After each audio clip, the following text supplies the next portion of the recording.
Estás escuchando el audiolibro Nada es imposible para Dios, de Kathryn Kuhlman. Narrador Mariano Frattini. Capítulo 9. Un vacío con forma de Dios. Elaine Saint-Germain. Elisa Elaine Saint-Germain, cuyo nombre artístico en Hollywood era Elaine Edwards, fue una vez proclamada una de las más brillantes estrellas jóvenes de la industria de la televisión y el cine. Pero Elaine, como muchas otras personas atrapadas en el enloquecedor remolino de la fama y de la fortuna, sin darse cuenta, comenzó a buscar la felicidad en Satanás en vez de buscarla en Cristo. San Agustín dijo cierta vez que dentro de cada persona hay un vacío con forma de Dios. Un joven drogadicto lo describió como un hueco de soledad en lo más profundo del alma de cada criatura. Podemos tratar de llenarlo con todas las clases de amores pervertidos, pero ese hueco, ese vacío, está hecho para que el amor de Cristo lo llene. Ninguna otra cosa puede cubrirlo verdaderamente. Cuando miro hacia atrás y veo mi infancia, creo que mis padres trataban de agradar a Dios. Siempre estaban en la iglesia. Yo empecé a caminar entre los bancos de una iglesia bautista en el sur de Dearborn, en Michigan, pero todo eso era solamente una religión de los domingos. Mis padres no tenían ninguna fuente de poder personal que los ayudara a transportar los principios que aprendían en la iglesia a sus vidas personales o a nuestro hogar. Papá tenía problemas con la bebida y mamá siempre pensaba en forma negativa. Crecí pensando que Dios era igual a infelicidad. En mi hogar, el amor se demostraba muy poco de manera física y mi corazón clamaba por ser lleno de amor. Dado que en mi hogar me lo negaban, lo busqué en otras partes y a la edad de 15 años me casé con un marinero y me fui con él a California. Después de que mi joven esposo partiera en un viaje por el océano, descubrí que estaba embarazada. Yo no deseaba tener que sufrir un proceso de asentarme en un nuevo lugar y de criar a un hijo al mismo tiempo, así que fui a Michigan nuevamente y allí me practiqué un aborto. Al volver a San Francisco conocí a otro hombre, un atractivo capitán de corbeta de la Armada que estaba a bordo de un submarino fuera de funciones. Aún buscando desesperadamente el amor, me dejé arrastrar y me casé con él, aunque ya tenía un esposo. La Segunda Guerra Mundial estaba en pleno desarrollo y poco después mi segundo esposo fue llamado a embarcarse. Poco después volvió mi primer esposo. Me encontré con él y le dije que quería divorciarme. Él se sintió profundamente herido, pero viendo que yo estaba totalmente decidida, accedió. Pasó casi un año hasta que mi segundo esposo volvió de su viaje por el océano. Me encontré con él en Nueva York y en nuestra primera noche juntos decidí confesarle toda la verdad, esperando que pudiéramos empezar todo de nuevo, limpiamente. En vez de escuchar mi confesión y demostrarme que me amaba, me rechazó. Enloquecido, hizo anular nuestro matrimonio. Yo continuaba en mi desesperada búsqueda de amor. Lo seguí a Washington, D.C. y le rogué que volviera. Él se negó a recibirme. En Washington conocí a un hombre 10 años mayor que yo. Hubo otro tórrido romance y 6 meses después estaba casada por tercera vez. A los 17 años ya había vivido una vida entera. Había cometido bigamia, me había hecho un aborto, me había divorciado 2 veces y estaba casada otra vez. Mi tercer esposo estaba interesado en la actuación, yo había trabajado como modelo y me ofrecía ayudar a tratar de mantenernos si es que él quería estudiar. Nos mudamos a Los Ángeles, en donde él comenzó a tomar clases de actuación en Pasadena. Él era actor por naturaleza y pronto fue contratado como protagonista de una exitosa serie de televisión. Nuestro matrimonio comenzó a tener problemas casi inmediatamente porque él comenzó a hacer giras por todo el país, haciendo shows personales. Yo seguía necesitando amor y aceptación. Dado que él estaba fuera de la mayoría del tiempo, la soledad me superaba. Esta vez traté de buscar satisfacción en una carrera Yo también me inscribí para estudiar teatro en Pasadena. Tal como mi esposo, yo era actriz por naturaleza. Al terminar los estudios en Pasadena, seguí mi carrera en el teatro. Desde el comienzo, fui todo una estrella. Finalmente, creí que había encontrado lo que me daría satisfacción, aquello que llenaría el vacío que había en mi interior. Durante un tiempo, todo pareció encaminarse. En 1954 tuve el protagónico de la obra Bernardín en su estreno en la costa oeste. La noche de ese estreno actué frente a 2000 personas que se habían agolpado en un hermoso teatro. Fue un suceso arrollador. Cuando yo salía al escenario, la gente no podía quitar sus ojos de mí. Patterson Green, el renombrado crítico, hizo una crítica a la obra diciendo que era increíble. Yo representaba el rol de Bernardine y lo hacía a la perfección, pero Bernardine, como yo misma, no era más que una ilusión. No existía. De pie, sobre el escenario, escuchando el rugir de la multitud que me aplaudía y vivaba, sentía que todo eso era irreal, como si no estuviera allí. Pero de todas maneras, eso me gustaba y me bebía los aplausos, los halagos, el reconocimiento y la aceptación que mis fans me brindaban. Lo disfrutaba, lo absorbía todo. Para mí, ser amada y admirada por los fans de todo el país era lo máximo que podía desear. Pronto pasé a otro estadio de ilusiones. Firmé contrato con Edward Small para protagonizar películas.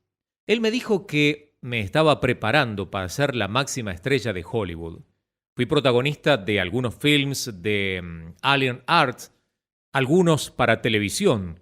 Actué en Playhouse 90 y El Millonario y fui coprotagonista en Chuck Corners, en algunos de sus primeros shows. Para mí no era problema trabajar en el set de filmación todo el día y luego tomar un avión para ir a trabajar en algún escenario esa noche. Estaba en la cresta de una increíble ola de éxito. Pero las olas finalmente se deshacían en espuma y en burbujas, y siempre volvían al mar. Yo seguía vacía. Una mañana de octubre salí temprano de casa. Ed y yo habíamos comprado una hermosa mansión al pie de las colinas en La Crescenta. Mientras manejaba mi propio Cadillac, camino al estudio de Hollywood, comencé a preguntarme, ¿para qué sirve todo esto? ¿Por qué lo hago? Mis preguntas esenciales provenían del profundo vacío que había en mi vida. Tenía todo: fama, dinero, un hermoso hogar, un esposo atractivo y famoso, pero me sentía muy infeliz. Entonces recordé unas palabras de Tam O'Shanter, de Robert Bourne. Estas palabras decían: pero los placeres son como un campo de amapolas. Tomas la flor, su belleza se desvanece, y como la nieve que cae en el río, un momento blanca antes de fundirse para siempre. Yo me había rodeado de todos los placeres que podían captar mis sentidos. Había convertido la búsqueda de la felicidad en un negocio. Ese día, mientras iba en mi coche hacia el estudio, decidí trazar una línea debajo de todo lo que tenía y sumarlo. El resultado era 0. Recordé un versículo de mis días de la escuela dominical en mi niñez. Todo es vanidad, como atrapar el viento. Desde ese día en adelante comencé a buscar verdades espirituales, pero yo no sabía que hay 2 fuentes diferentes de energía y de poder espiritual. En mi ignorancia, fui en dirección a la oscuridad. Comencé a asistir a un grupo de oración que se reunía todas las semanas en una casa cercana, pero allí nunca pasaba nada. Era tan falto de poder como lo había sido la religión de mi niñez. Como yo, todos los demás estaban buscando, pero ninguno había encontrado absolutamente nada. Pasábamos las noches analizando intelectualmente la oración. Cuando nos poníamos a orar, no era real y nunca hubo respuestas. Todo era vacío, sin significado alguno. Entonces probé en la ciencia cristiana y de ahí pasé a un pequeño grupo que estudiaba las religiones orientales. Al sur de California está lleno de personas vacías que corren tras cualquier cosa que les ofrezca algún tipo de esperanza. Un vacío, aunque tenga forma de Dios, atrae cualquier cosa que no esté atada, especialmente espíritus malignos. Ed se iba de casa durante días enteros y yo caí en una profunda depresión. Ni siquiera quería ir a la cama. Estaba perdiendo el interés en mi carrera y de pronto me encontré fanfarrullando hasta en donde quizá no me lo imaginaba, en pleno set de trabajo. Algo anda mal, le dije a mi psiquiatra cierto día en septiembre de 1959. Mi carrera ya no me hace feliz. Mi matrimonio no me satisface.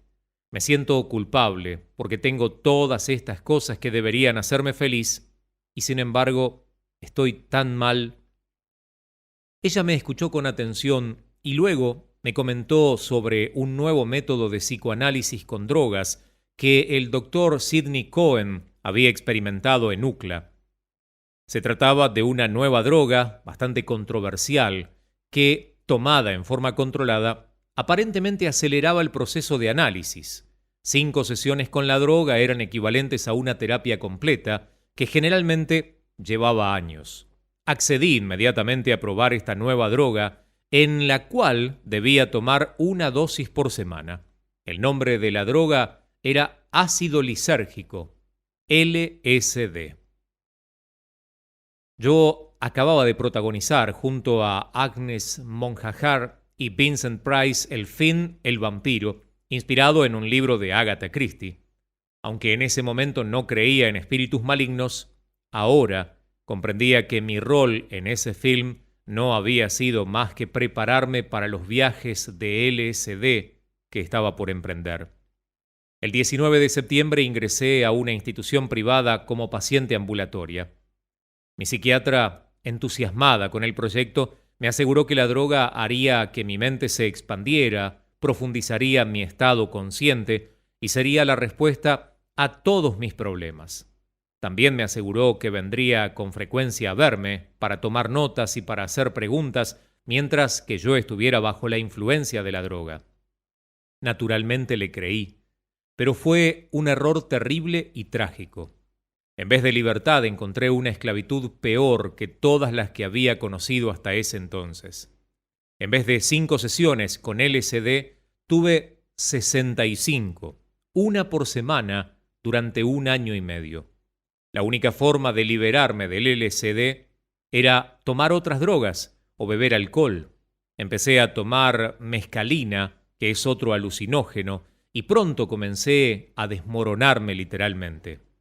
Pronto nos graduamos, pasando de viajes individuales con LSD a terapias de grupo, bajo la supervisión de la psiquiatra de UCLA. Aproximadamente 12 pacientes nos reuníamos los sábados por la mañana temprano y pasábamos el día hasta la tarde, bien en la noche, viajando con el producto del LSD.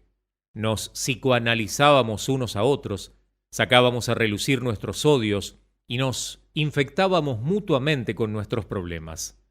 En poco tiempo adopté todos los síntomas de aquellos que estaban junto a mí, los demás pacientes de ese grupo. Para deleite de los psiquiatras que cada vez más estaban convencidos de que finalmente habíamos encontrado la realidad. Durante uno de esos viajes con LSD, reviví un accidente automovilístico muy traumático que había sufrido cuando tenía 3 años de edad. Todo el terror que había sentido entonces volvió a mí. Mi psiquiatra estaba encantada. «Oh, por fin estás llegando a la última pieza de tu rompecabezas. Por fin terminarás de arreglar tu vida», me dijo. Pero en vez de arreglarse, mi vida se estaba atando a un nudo de confusión que no podía desatarse. Durante 1 año y medio de puro terror, las drogas desataron todas las fuerzas malignas y demoníacas que alguna vez hubieran entrado en mi mente. Mi cerebro no paraba de funcionar a alta velocidad y cada día sufría visiones con efectos que las drogas producían. Comencé a tragar toda clase de narcóticos que pudieran hacerme bajar esos picos que me producía el LSD. pero estuve atrapada en una adicción que duraría 12 largos años. Apenas podía funcionar bien en el set de filmación, tenía inexplicables ataques de ira, me resistía a obedecer órdenes y aparecía tan drogada que ni siquiera podía leer mis parlamentos. Elaine, me dijo Edward Small, podrás llegar a ser una de las más grandes actrices de la escena, pero estás arruinando tu vida. Sal de eso. Yo ya no tenía el control sobre mí misma. Fuerzas externas, mucho más poderosas que mi propia voluntad, se habían instalado en mi interior. Ya no era dueña de mí. En 1961 estuve a punto de coprotagonizar junto a Mickey Rourke una nueva serie de Seven Little Boys, pero apenas podía arrastrarme por el set y finalmente me desplomé en el piso. Entonces supe que mis días como actriz estaban contados. Mi experiencia final con la actuación tuvo extraños toques sobrenaturales. Una directora en la que había trabajado anteriormente me llamó desde Albuquerque, en Nuevo México. Elaine, tenemos un problema, me dijo. Faltan solo 2 días para el estreno de Dulce y Jane Carnegie, que hace el papel principal, se enfermó. ¿Puedes tomar su lugar? No hay problema, dije. Puedo hacerlo. Partiré esta misma noche en avión. Después de colgar comencé a preguntarme por qué había aceptado. Yo nunca había hecho comedias. Tardaba mucho en aprender los papeles, generalmente semanas. Dulce está en el escenario durante toda la obra y yo ni siquiera había leído el libreto. Esto era ridículo. Tenía una sesión de LSD programada para esa misma tarde, a la que asistí, tal y como estaba convenido. Pero tomé la droga y tuve una visión. Vi un tremendo rayo de luz. En medio de esa luz había un hombre que me decía que saliera de las sombras y que fuera hacia él. Me daba miedo, pero siempre había pensado que la luz no podía ser algo malo. Cuando salí de la sombra y entré a la luz, sentí una gran corriente de poder y energía. Era como si pudiera hacer cualquier cosa, casi como si fuera Dios mismo. Salí de aquel lugar de tratamiento aún sintiendo esa gran energía nueva dentro de mí. Pasé por la oficina de la directora en Los Ángeles, tomé una copia del libreto de Dulce y lo leí de punta a punta durante el vuelo a Albuquerque. Sabía que lo tenía dominado. En el aeropuerto me estaban esperando para llevarme al teatro para ensayar. La directora caminaba de aquí para allá, meditando nuevamente en el tema. No podrás hacerlo, Elaine, me dijo. Es imposible. Tienes que estar en el escenario durante 2 horas y media, pero yo tenía una confianza sobrehumana. Comenzamos el ensayo. No estás anotando tus bloques, me decía la directora. Los bloques incluyen todos los movimientos sobre el escenario y generalmente para una obra como esta tardaría al menos 3 semanas en aprenderlos. No necesito anotarlos, sonreí misteriosamente. Nunca había sentido una energía y un poder tan fuertes en toda mi vida. Esa noche fui al hotel y estudié mis parlamentos durante unas 2 horas. Al día siguiente, en el ensayo con vestuario, tenía todo perfectamente aprendido. En la obra más importante que hubiera interpretado en Albuquerque, los críticos se volvieron locos. Es como una luz cuando ella está en escena. Así escribió uno de ellos. Literalmente toma el resto del elenco y hace que la sigan, escribió otro. La obra se representó durante 2 semanas y atrajo más gente que cualquier otra que hubiese sido representada allí. Durante ese tiempo hice cosas que jamás hubiera podido hacer, como dictar varias clases de actuación en la Universidad de Nuevo México. Parecía estar flotando en el poder de esta tremenda energía, sin imaginar, ni siquiera por un segundo, que podría llegar a provenir de Satanás o de lugares ocultos. Mi esposo vino a verme en la última función y luego de que terminara, se desató el verdadero infierno. Me destrozó. Nunca había visto tanto odio y tanta ira en un ser humano. Aunque yo ya sospechaba que él estaba celoso por mi éxito, no pude soportar la violencia de su ataque.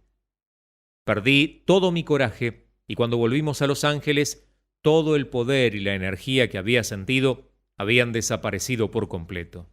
Me sentía como Cenicienta al llegar la medianoche. Volví a caer en una profunda depresión.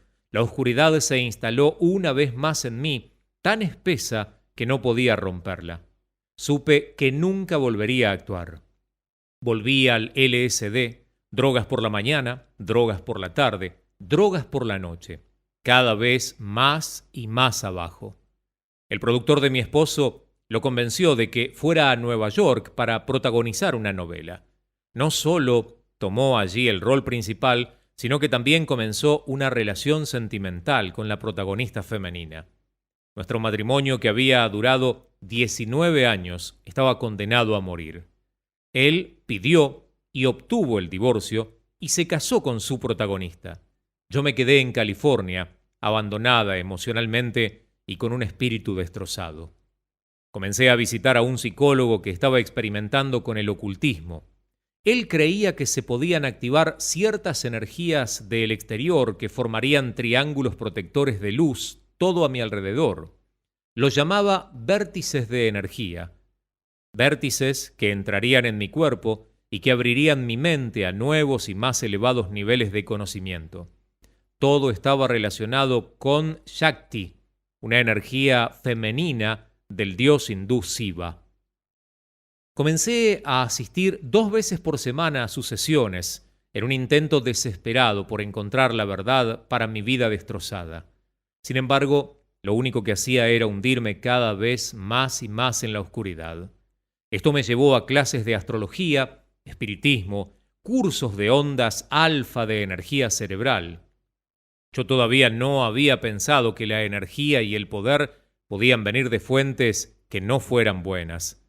En nuestra terapia de grupo, mi psicólogo nos hacía invocar ciertos maestros ascendidos, espíritus que vendrían a impartirnos conocimiento. A mí me insistía especialmente en que invocara a uno llamado el tibetano, que podía darme una gran sabiduría. Para esta época, yo ya estaba tan metida en el mundo del ocultismo que parecía que nunca podría desenredar la maraña retorcida que era mi vida. La antigua búsqueda del amor reapareció.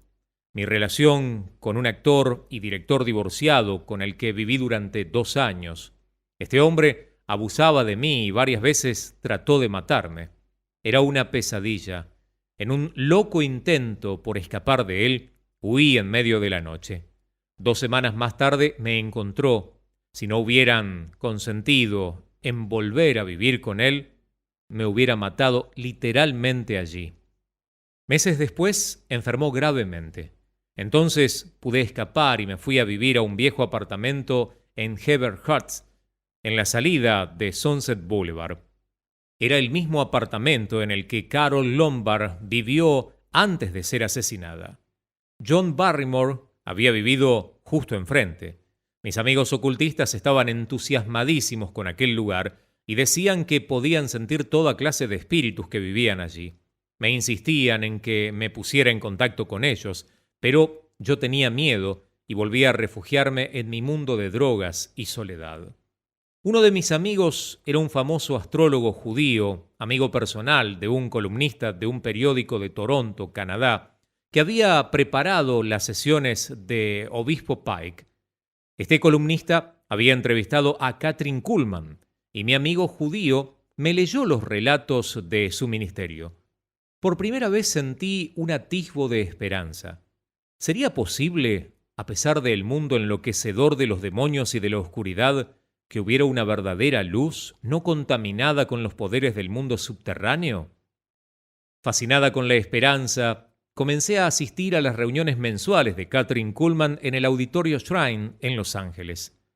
Varias veces escuché que ella hablaba en contra de las cosas de las que yo había estado participando: astrología, espiritismo, ocultismo. Parecía que sabía de qué estaba hablando. Hablaba con autoridad, no como los psiquiatras, psicólogos o psicoanalistas que yo había consultado. En vez de hacer preguntas, ella daba respuestas, y cuando oraba, tenía resultados. Decidí que me esforzaría por liberarme de todas estas ataduras. Comencé orando por sanidad, pidiéndole a Dios que me quitara la necesidad de drogarme, y decidí exorcizar mi apartamento, limpiarlo de todos los espíritus malignos. No sabía nada sobre técnicas de exorcismo, así que les pregunté a mis amigos espiritistas. Quiero hacerlo como dice la Biblia, les dije. Ellos me dijeron toda clase de sugerencias, y una de ellas fue quemar incienso y mirra. Eso sí estaba en la Biblia. Parecía una buena idea para echar fuera los espíritus malignos. Decidí agregarle un polvo de sangre de dragón a esa mezcla para hacerla mucho más potente. Una noche llené el apartamento de incienso y caminé por todas las habitaciones repitiendo el Salmo 91 para tener buena suerte y ganar coraje. Después quemé incienso y mirra, los puse en un plato, espolvoreé el polvo de sangre de dragón sobre él y puse el plato cerca de mí, en la cama, en el piso. Apenas me di vuelta escuché un golpe y sentí el olor de otro humo.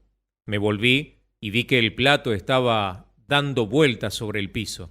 La parte inferior de la cama estaba en llamas. Corrí hacia el baño, tomé un vaso, lo llené de agua y fui hacia la cama. Me arrodillé y levanté el colchón para tirar el agua hacia el fuego que allí estaba encendiéndose.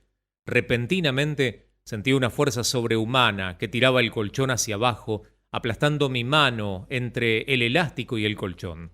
En ese momento el fuego explotó literalmente desde la cama. Traté de liberar la mano. Estaba atrapada. Estaba como clavada en la cama que se estaba incendiando.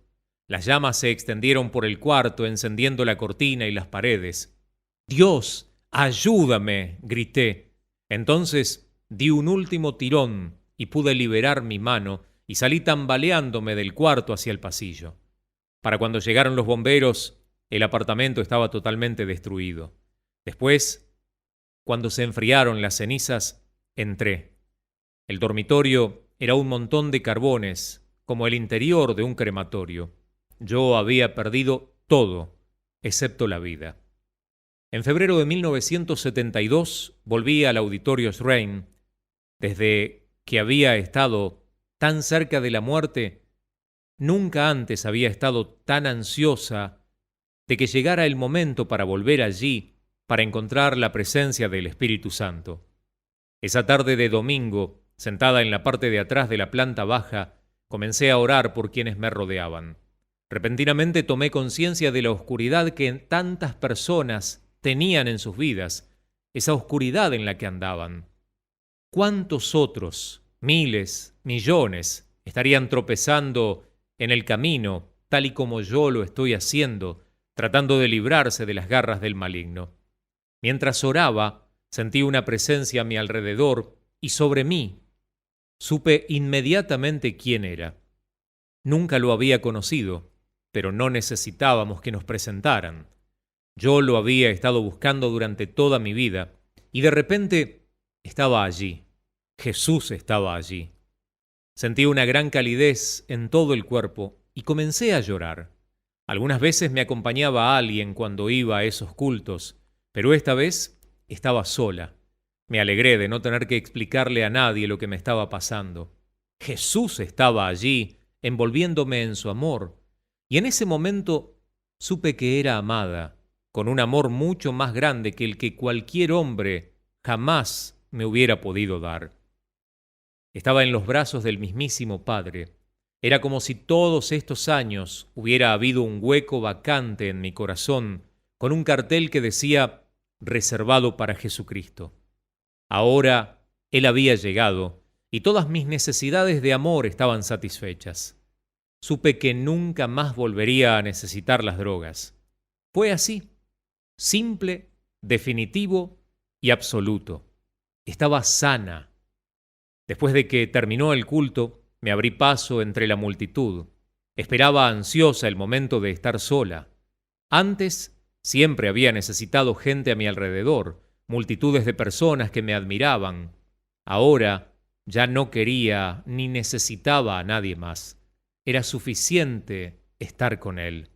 Cené tranquila en un pequeño restaurante afuera de la zona más ajetreada y volví a mi pequeño apartamento de un ambiente. Fui al baño y vacié el contenido de todos los frascos y las cajas de medicamentos que hay en el toilet.